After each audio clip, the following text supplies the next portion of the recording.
Hey everybody, today we're going to do some creative audio routing in order to get a better bass sound from the circuit rhythm for playing on big sound systems. Basically, I'm going to make use of a compressor, a hardware compressor that is routed in kind of a creative parallel way.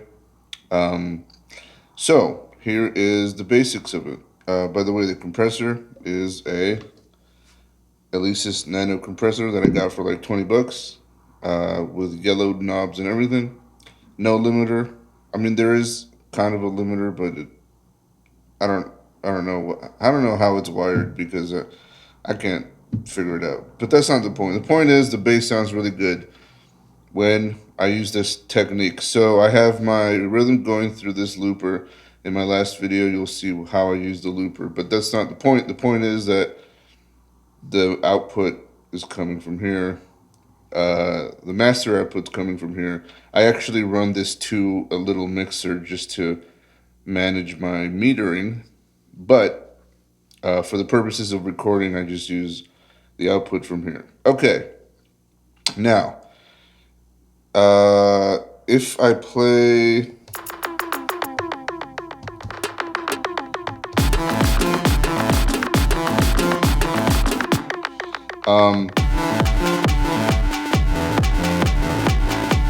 I have been trying to figure out how to manage the low end better than it sounds good already. I'm not saying it sounds bad. It also depends on your sampling and your samples and how much, if you know what you're doing. But I was curious to try to get as much as I could from the low end. So I got this little compressor. Unfortunately, the circuit rhythm doesn't have individual outputs, so you can't just send the kick and the bass or whatever. It doesn't have any kind of crossover, but it does have, you might have figured it out by now, panning and stereo outputs. So if you are in the mixer section of the Novation circuit rhythm and you scroll down, you will see that it turns into the panning section. You will see that all but two of my channels are panned to the right, and two of them are panned to the left. As you can imagine, those are the kick and the bass for this particular project. So if I was just going to load those,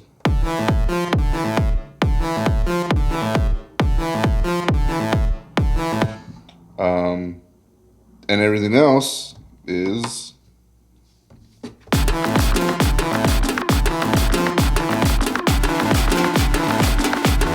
either mids or highs or anything that's not low.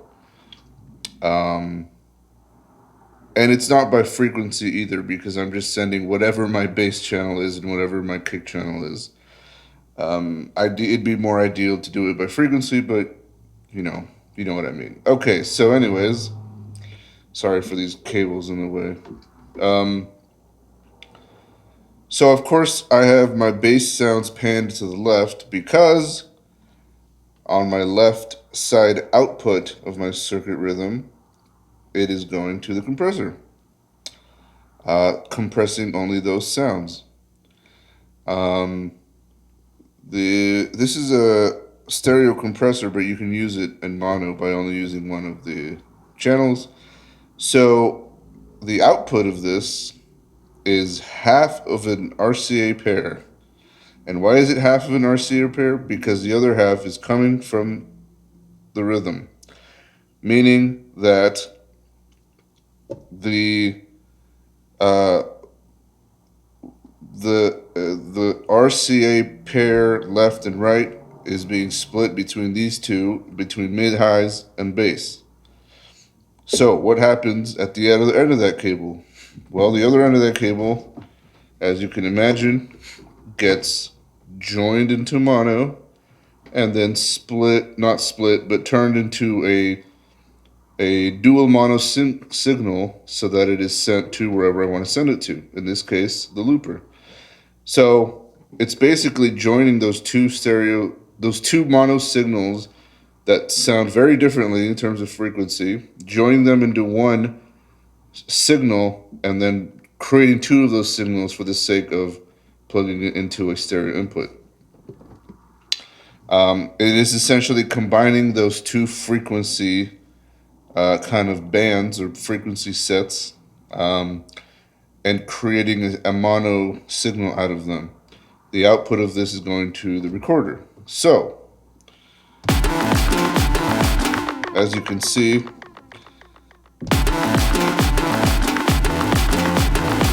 the kick and the bass trigger the compressor. Whoops.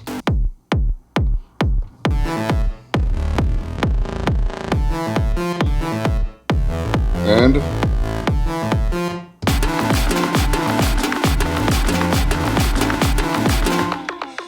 to me, it sounds really nice. It might be a matter of taste. It might be, maybe I'm, convincing myself, but I really like how it sounds, and I couldn't get the sound I wanted previous to this. I was looking for solutions, especially on bigger sound systems.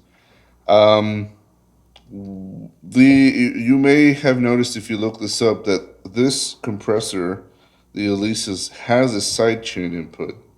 So you might be wondering why I don't send my kicks to the sidechain and go from there. Well, that is probably makes a lot of sense.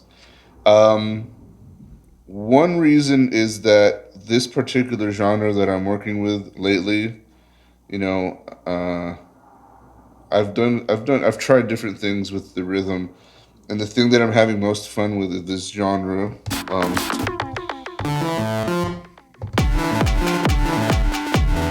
which is called tribal, guarachero, or guaracha, whatever you want to call it.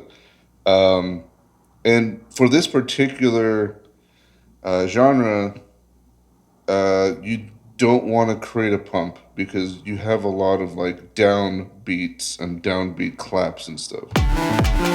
Like in there's a cowbell. Here. There's a lot of claps and a lot of rhythms that depend on that downbeat, and so you don't want to get rid of it the way you would in a typical house beat or otherwise, where you only want to hear the kick because it's the upbeat that has that feeling, right? And so for this particular genre,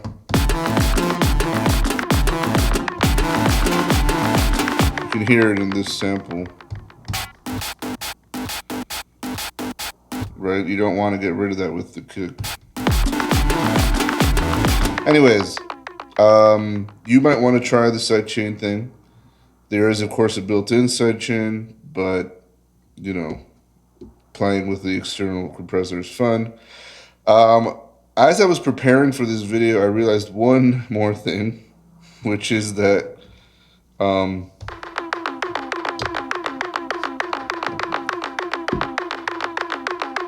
the stereo delay and reverb is, of course, going to be sent to both channels in a ping pong, which means that the left side of the delay and reverb sounds is going to get compressed.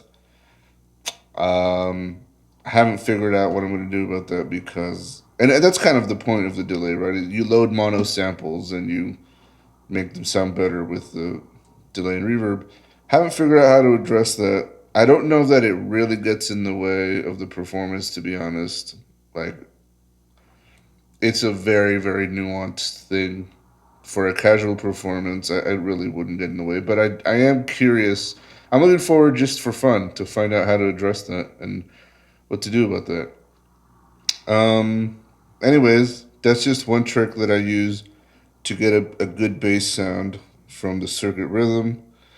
And let me know if you have any questions, if you want me to try anything, if you need help setting this up yourself, if you have questions about, types of compressors or whatever.